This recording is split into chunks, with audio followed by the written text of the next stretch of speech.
La synthèse que j'ai faite, c'est qu'il y avait plusieurs éclairages que les congrès avaient apportés, la compréhension des mécanismes d'action et avec comme corollaire qu'aujourd'hui nous sommes appelés à changer de paradigme. Autrefois, en toxicologie classique, on disait que plus on avait un toxique, plus il y avait des effets importants. Et nous avons appris au cours de ces 4 congrès qu'en fait, ce n'était pas forcément vrai pour l'environnement. Les polluants environnementaux peuvent agir à toute petite dose, et que la dose ne fait pas le poison. J'ai recensé un petit peu quelques maladies que peut-être pourra générer la contamination humaine par le chlordécone à partir des modèles qui nous ont été proposés. Je pense par exemple au distilbène, tout ce qui nous a été dit sur le distilbène des maladies psychiques, qui était quelque chose de nouveau. J'ai repéré qu'avec le professeur Mansuy, que la situation était grave et contrairement à ce que disait le professeur Bellepomme, l'épigénétique peut être réversible. C'est tout le sens de son livre sur réparer les gènes, prendre le contrôle de nos gènes, où elle nous dit qu'effectivement l'épigénétique est transmissible, mais il y a un moment où enfin, elle nous explique, je vais essayer de vous redire ça peut-être bien parfaitement, qu'au début de la grossesse, toutes les cartes sont rebattues. Les 2 premières semaines de la grossesse, toutes les cartes sont rebattues et qu'on peut reprendre le contrôle de cette épigénétique. Donc je me suis dit, ce n'est pas forcément désespéré. Et puis je voulais aussi parler du 4e plan chlordécone, qui ouvre un certain nombre de perspectives, parce qu'il nous donne la possibilité de nous associer aux recherches, il donne la possibilité d'avoir le dosage du chlordécone et il donne la possibilité d'avoir des consultations de médecine environnementale. Donc voilà ce que je vous propose aujourd'hui. Bien sûr, on va l'amender au fur et à mesure.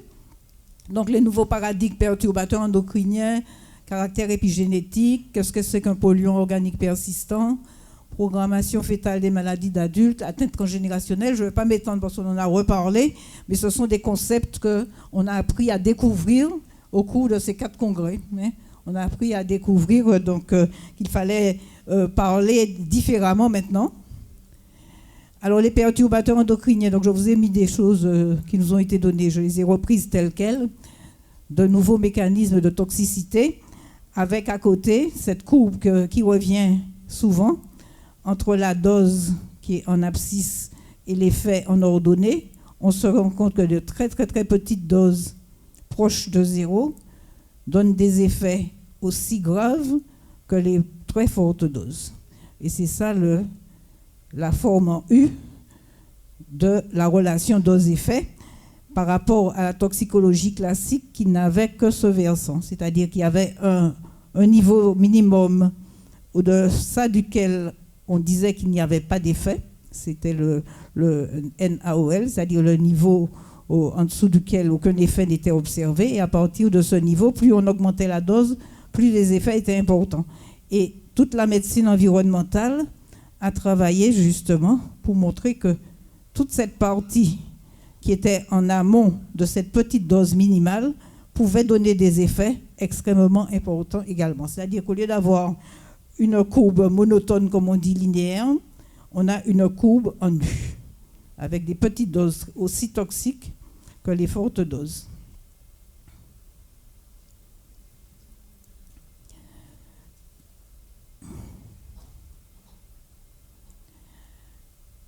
C'est un petit peu la même chose, cette courbe que j'ai prise également de choses qui nous ont été données lors de nos congrès. Donc les relations dose-réponse. Dans l'approche traditionnelle, c'était que des courbes monotones. Dans cette approche des perturbateurs endocriniens, vous pouvez avoir des courbes monotones dose-réponse, comme l'étude de Multinier, par exemple. Plus le taux de chlordécone est important, plus le risque de cancer de la prostate est important. Mais on peut avoir aussi un type de courbe non monotone. Les effets à long terme, l'exposition continue. On s'est rendu compte, on en a reparlé avec le professeur Domenech également, qu'on peut avoir des effets différés dans le temps après une exposition prénatale. Et il y a aussi Odile, comment il s'appelle, qui nous a parlé Gobillard, qui nous a parlé de ces personnes qui avaient reçu du distilbène pendant la grossesse et dont les enfants, à 20 ans, se suicidaient. hein. Donc ces effets à long terme d'une exposition prénatale, ce sont des choses que nous avons effectivement aussi appris à découvrir, hein. Cette programmation fétale d'un certain nombre de maladies. La femme qui fume, comme nous a montré le professeur Fénichel tout à l'heure, qui fume pendant sa grossesse, qui donne naissance à un bébé qui, à 40 ans, fera un cancer du sein. Hein, cet effet de maladie à distance. Les fenêtres de vulnérabilité développementale que dans les approches traditionnelles, on ne recherche pas et que pour nous, finalement, en médecine environnementale, la fenêtre de vulnérabilité est très importante. Et ces fenêtres de vulnérabilité, on a vu que c'était la grossesse, la petite enfance, l'adolescence qu'on oublie toujours, et la vieillesse. Et la vieillesse aussi, c'est une fenêtre de vulnérabilité. Les effets des mélanges, qu'a proposé également le professeur Fénichel tout à l'heure, les cocktails de mélange qu'on arrive à mieux connaître. Alors dans les approches traditionnelles, on ne parle pas du tout de mélange, mais aujourd'hui, on arrive à cette notion d'exposome, c'est-à-dire que l'ensemble des expositions auxquelles sont soumis les personnes de la conception à leur mort, et on considère que ça fait des cocktails qui agissent sur des récepteurs particuliers, et les interactions avec d'autres stresseurs qui ne sont pas abordés dans les approches traditionnelles, mais que nous trouvons de plus en plus pertinents. Alors, cette diapo pour dire, on ne voit pas peut-être très bien, que parmi les perturbateurs endocriniens, maintenant, dans certaines revues scientifiques, apparaît le chlordécone, qui se trouve ici. Hein. Donc, ça veut dire que le chlordécone, c'est vraiment un perturbateur endocrinien. Vous voyez qu'il est là, le chlordécone, et qu'on a documenté le mode d'action du chlordécone qui est un perturbateur endocrinien, qui intervient au niveau d'une enzyme qui s'appelle l'aromatase, qui transforme les androgènes en œstrogènes. Et dans le cancer de la prostate, dans l'étude de Multinier, il nous a montré comment ce blocage de l'aromatase fait qu'on a en amont un excès d'androgènes qui peut être responsable du cancer de la prostate. C'est-à-dire que le stock d'androgènes ne s'étant pas transformé en œstrogènes, on a une plus grande sensibilité au cancer de la prostate. Donc ce blocage peut se faire au niveau de la transformation des androgènes en œstrogènes, mais il peut se faire aussi au niveau des blocages des récepteurs ou au niveau du blocage de la signalisation.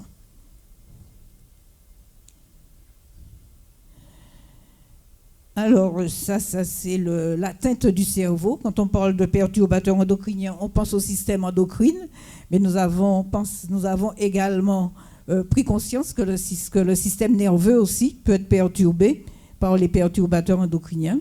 C'est ce que nous a montré le professeur Domenech dans son livre « Le cerveau endommagé », bon, entre autres choses, par l'intermédiaire de l'atteinte de l'hormone thyroïdienne. Mais Madame Goubiard aussi nous a montré, comme je disais tout à l'heure, que les perturbateurs endocriniens peuvent entraîner des troubles psychiques graves chez les descendants. Alors, les effets différés dans le temps, donc tout ça, ce sont des diapos qu'on a vus pendant les congrès, que vous avez peut-être. Comment on peut expliquer ces effets différés dans le temps? C'est par ce stockage dans la graisse des polluants. Tous ces polluants, finalement, se stockent dans la graisse. Ce stockage dans la graisse, de manière, lorsqu'il y a une intoxication aiguë, c'est un moyen de protection des différents organes de l'organisme. Mais à l'occasion soit un amaigrissement, soit d'un événement qui mobilise les graisses, on se rend compte qu'il y a un relargage à bas bruit. Et lors de ce relargage à bas bruit de petites doses, on peut très bien avoir une atteinte neurologique, une atteinte d'organes par ces différents polluants. Et c'est comme ça qu'on explique en partie ces effets à long terme. Alors, l'épigénétique, ça c'est... Bon, ça, ce sont des schémas que nous avait proposés Romain Gire, qui était venu nous parler de l'épigénétique et le diabète, avec cette molécule d'ADN qui était entourée de protéines histone et qui, pour pouvoir agir, devait se libérer de sa protéine histone. Je ne sais pas si c'est bien ça que j'avais retenu. Elle est enroulée autour de la protéine histone, et il fallait qu'elle se déroule, qu'elle se libère de la protéine histone pour pouvoir être opérationnelle. Voilà un petit peu le schéma. J'ai repris exactement ce qu'il nous avait fait. Il avait fait ça à la main. Il avait projeté la gamétogénèse, c'est-à-dire entre le 5e et le 12e jour après la conception. Tout comment dirais-je, l'œuf, le zygote, est complètement déméthylé.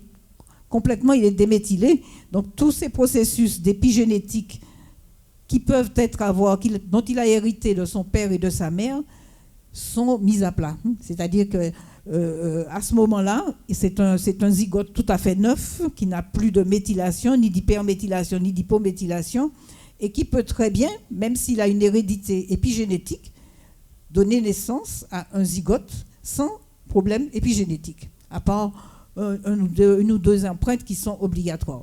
C'est-à-dire que l'épigénétique, ce n'est pas quelque chose qui est une fatalité absolue. C'est ce que nous expliquait. On a un moment précieux qui n'est pas long, entre le 6e et le 12e jour, une période sensible, où il peut y avoir une déméthylation, une reméthylation. Toutes les cartes sont rebattues, c'est comme ça que j'avais compris les choses. Et c'est un petit peu ce que nous dit aussi professeur Mansuy. Mais à condition, bien entendu, que dans ces 2 premières semaines de la fécondation, il n'y ait pas de polluants. Il ne faut pas qu'il y ait de polluants. Une grossesse qui démarre sans polluants, sans pollution, les empreintes épigénétiques héritées des pères et des mères peuvent très bien ne pas se transmettre à la génération future. Et ça, c'est extrêmement important. Voilà. Et puis, voilà l'embryogénèse. Voilà un petit peu le schéma que nous avait proposé, je crois que c'était Bourguiot, sur l'épigénétique. Voilà la molécule d'ADN qui est ces protéines histones, qui est enroulée autour de ces protéines histones. Et l'environnement, ce qu'il fait, c'est qu'il dépose des radicaux CH3-méthyl tout au long de ces protéines histones et il bloque la libération de cet ADN. Donc, quand il y a beaucoup de méthylation, la transmission du code génétique ne se fait pas. Quand il n'y a pas trop de méthylation, elle est facilitée. C'est le mécanisme épigénétique.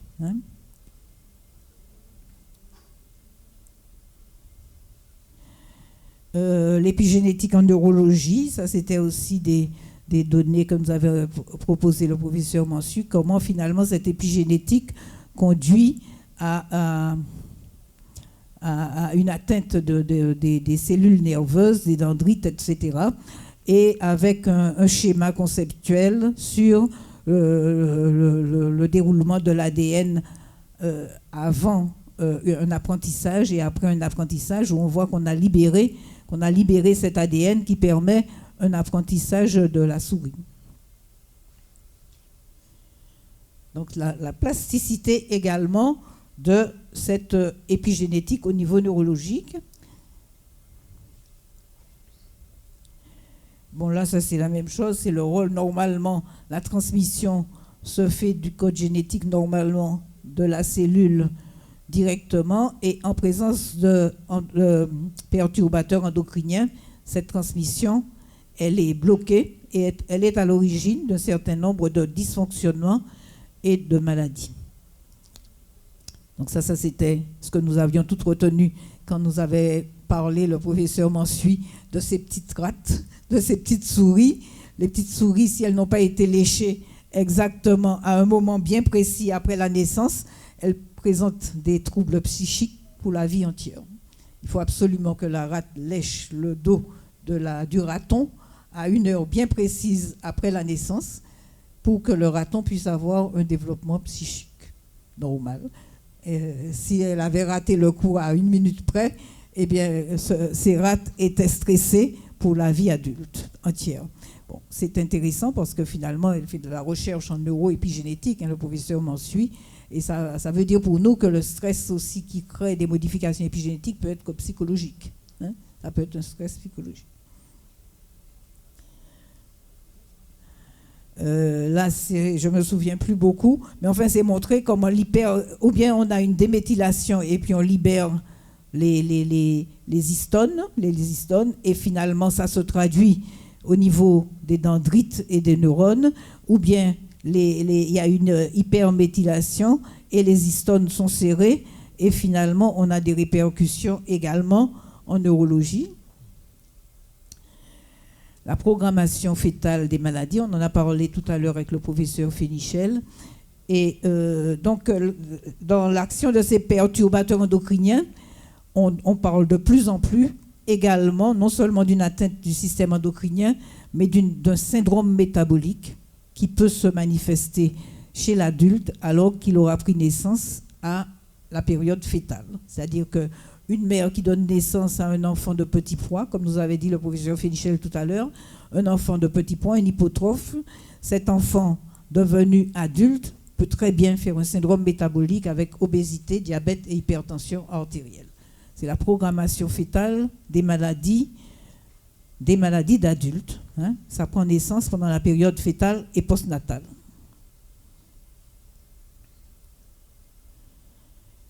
Alors, la question de toxicité aiguë et toxicité chronique que nous avait traité Romain Gire, et j'avais trouvé que c'était intéressant. C'est intéressant aussi pour nous parce que finalement, dans la question juridique là, que nous avons traitée, la question s'était posée. Je ne me souviens plus comment, mais enfin, je vais essayer de retrouver.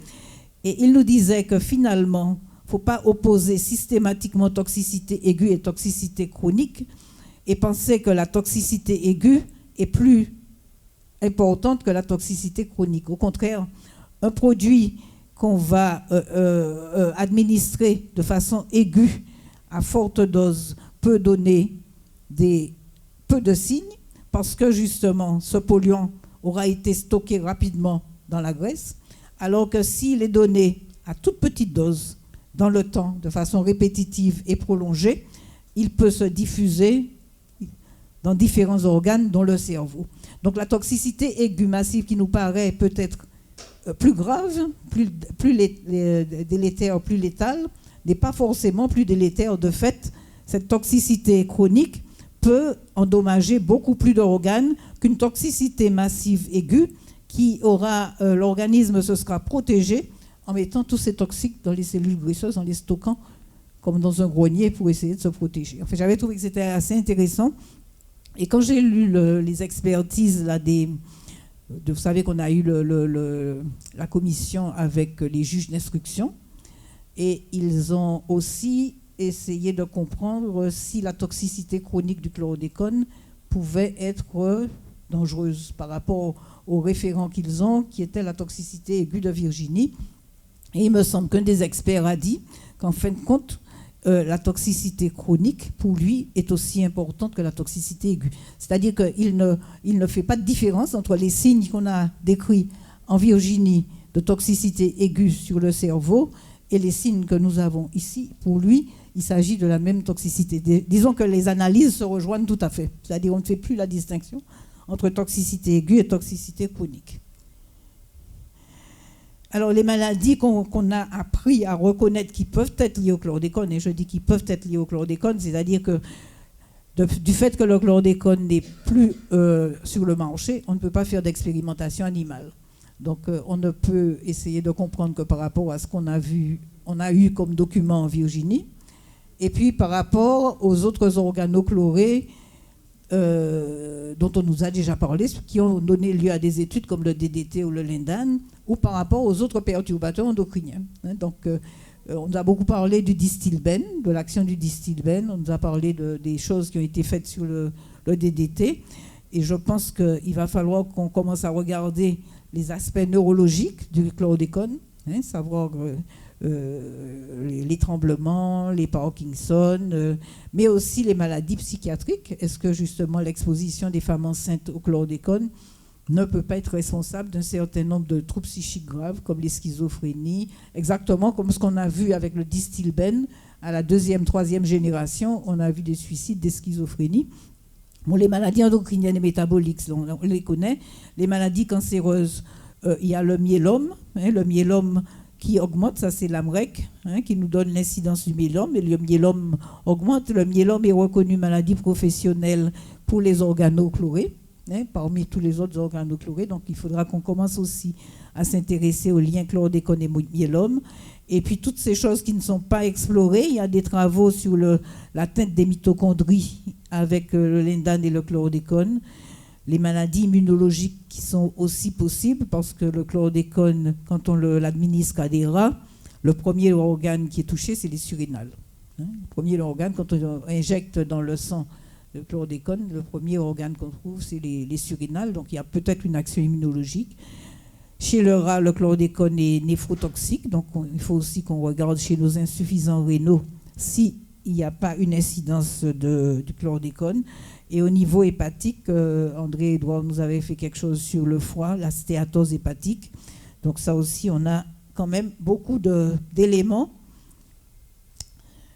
Alors l'espoir, j'ai mis l'espoir parce que quand elle nous a parlé, professeur Mansu, elle est très positive, hein. Elle nous a expliqué beaucoup, elle est passionnée par son travail avec les petits gènes et les petits animaux. Et puis donc, voilà, elle nous a dit, mais voilà, il faut reprendre le contrôle de nos gènes, hein, c'est-à-dire que ne pas considérer la problématique chlordécone comme une fatalité, comme quelque chose qui nous tombe dessus et dont on ne pourra pas se sortir. Par contre, on a eu avec le professeur Fénichel quelque chose sur la détoxification des personnes contaminées par les perturbateurs endocriniens, par les organochlorés, avec une proposition qu'on a eue la dernière fois au congrès de février. Et je pense que l'AMSES, comme disait Dr Dottori, on va essayer de se pencher dessus, parce qu'il faudra répondre à la question de l'ARS. Qu'est-ce qu'on fait des gens qui ont 10 microgrammes, 20 microgrammes, 15 microgrammes de chlordécone? Le professeur Fénichel nous a offert des possibilités, des perspectives. On va essayer de se pencher dessus, voir si on ne peut pas faire un projet avec, un projet de détoxification des personnes qui sont très contaminées. On a eu avec Madame Sylvie Barombier des possibilités d'évaluation nutritionnelle et des neuromédiateurs, puisqu'on sait que le chlordécone agit sur les neuromédiateurs.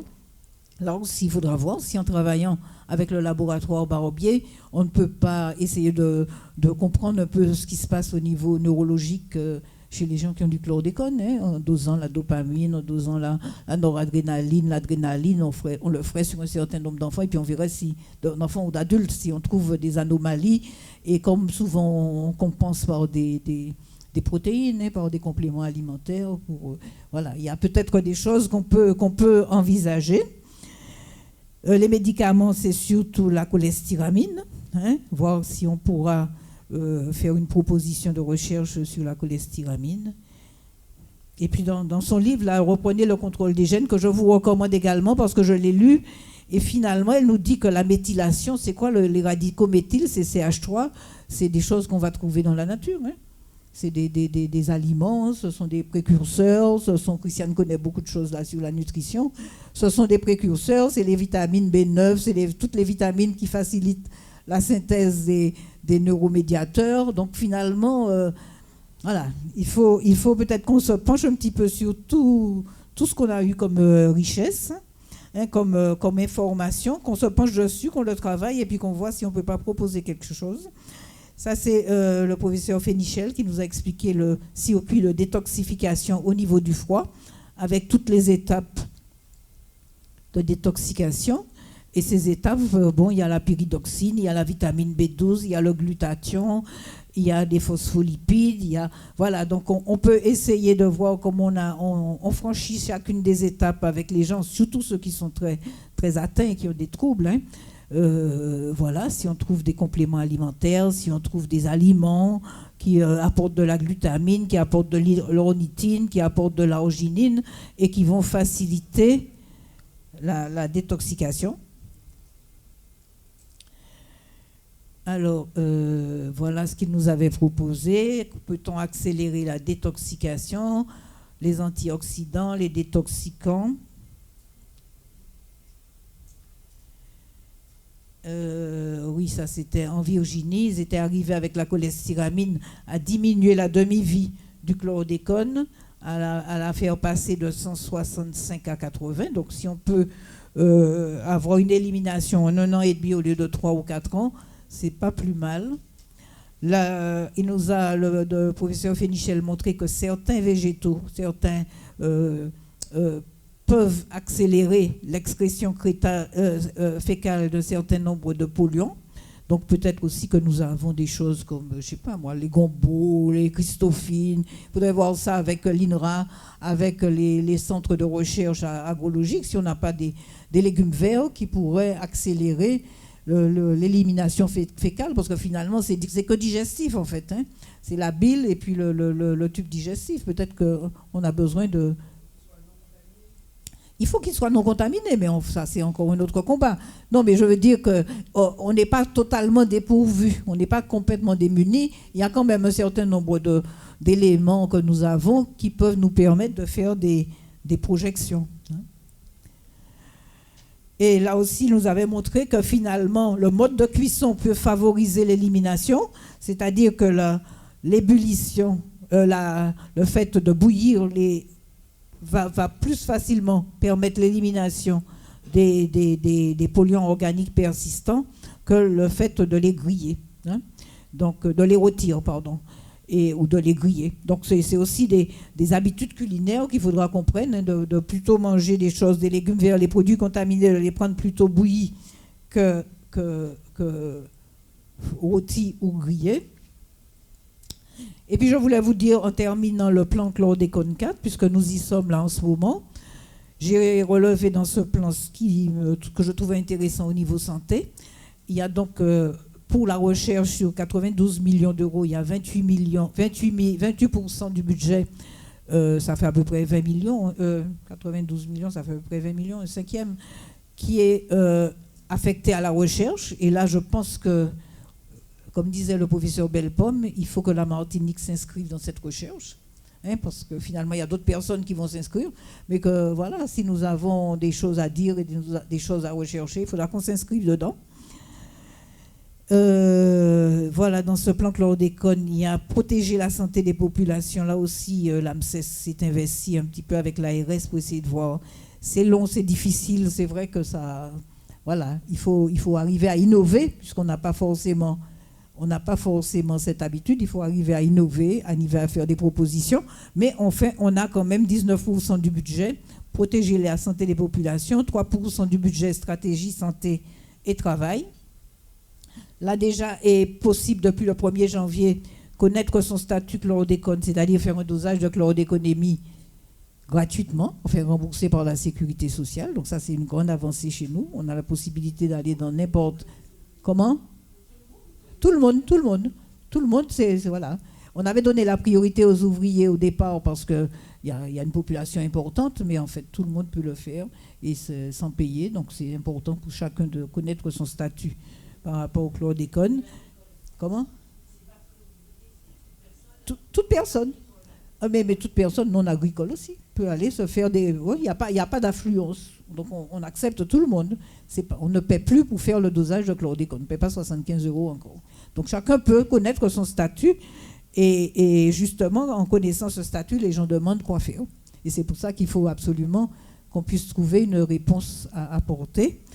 Et puis, la mise en place de consultations dédiées de médecine environnementale à laquelle on travaille.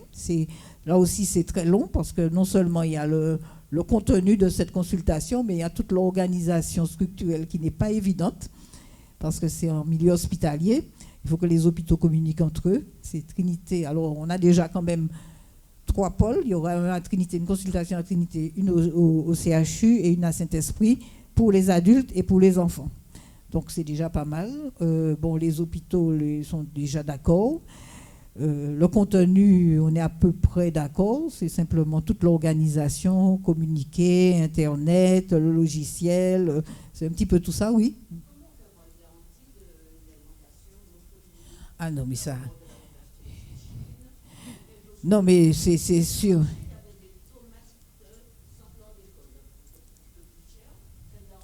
Non, mais de toute manière, c'est là qu'il faudra que d'un front commun, on aille agresser la préfecture et l'ARS pour leur dire, mais il faut faire un front commun pour leur dire qu'il est inadmissible qu'on ne puisse pas avoir sur le marché des produits labellisés zéro chlordécone aujourd'hui en 2021.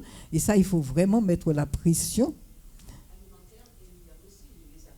Oui, oui, oui, non, mais c'est faisable. Hein. C'est faisable. Il faut vraiment un front commun, qu'on soit d'accord, qu'on considère qu'il faut du zéro, parce que vous ne pouvez pas vous détoxiquer si vous continuez à en manger. Ça, c'est sûr. On ne peut pas dire aux gens de se désintoxiquer sans leur dire où est-ce qu'ils vont en trouver. Donc, il faut absolument que la population se réveille. Et puis, voilà, dis au préfet. En 2003, l'arrêté préfectoral de Martinique avait prévu qu'on ne pouvait pas mettre sur le marché des produits chlordéconés. Il fallait les détruire. La direction de la consommation devait détruire les produits. Comment? Non, il n'y a pas LMR 0, c'est 0,0, inférieur à 0,01. Voilà. Non, mais inférieur à la limite de détection. Je termine juste ça là, j'en ai pas pour longtemps, et puis on va causer après. Alors, le plan chlordécone 4, donc pour les recherches, donc il y a un certain nombre de sujets qui nous préoccupent. On va voir, on ne pourra pas tout faire dans ce plan chlordécone 4, mais enfin, il y a par exemple Dr Quiz qui pense proposer chlordécone et endométriose.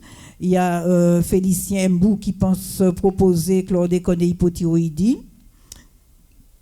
Bon, et puis il y a la détoxication que nous allons essayer de faire, mais n'empêche qu'il y a déjà un premier pas qui est fait, donc il faut savoir qu'on a contacté l'AMSES pour savoir si elle veut bien participer à la commission de coordination de la recherche, parce que la commission de recherche, elle est nationale, mais avec aussi une participation locale, parce que c'est quelque chose que nous avions demandé dans les précédents, que les locaux puissent participer pour faire part de leurs besoins, que ce ne soit pas une recherche théorique, mais une recherche adaptée aux besoins. Donc ça a été acté dans ce plan chlordécone 4, et on nous a demandé, donc il y a le docteur Dotoré qui va y participer pour l'AMSES, il y a docteur Rizière, et puis quand les deux seront pris, je vais essayer d'être le bouche-trou. Mais en fait, c'est pour dire que nous allons quand même être présents dans ce comité de recherche. Je crois que c'est ma dernière. Ah oui, il y a les maladies professionnelles, le fonds d'indemnisation dans ce plan chlordécone des victimes des pesticides, la révision du tableau des maladies professionnelles qui n'a pas encore donné ses conclusions. Mais au niveau du CHU, il y a une consultation de médecine du travail qui s'ouvre aux ouvriers agricoles, surtout qui sont contaminés par les pesticides, pour déjà évaluer leur situation de santé et puis aussi faire les déclarations de maladies professionnelles. Donc on a quand même avancé, là c'est le parcours voilà, qu'on va essayer de faire avec l'AMSES. On a quand même un petit peu avancé, il y a cette consultation dont je vous parlais là tout à l'heure. Mais voilà, donc j'ai résumé très très rapidement nos 4 congrès, mais la parole maintenant est à la salle pour qu'elle donne un peu son sentiment sur ces congrès, leur utilité et puis qu'est-ce que ça nous a apporté dans notre questionnement sur le chlordécone.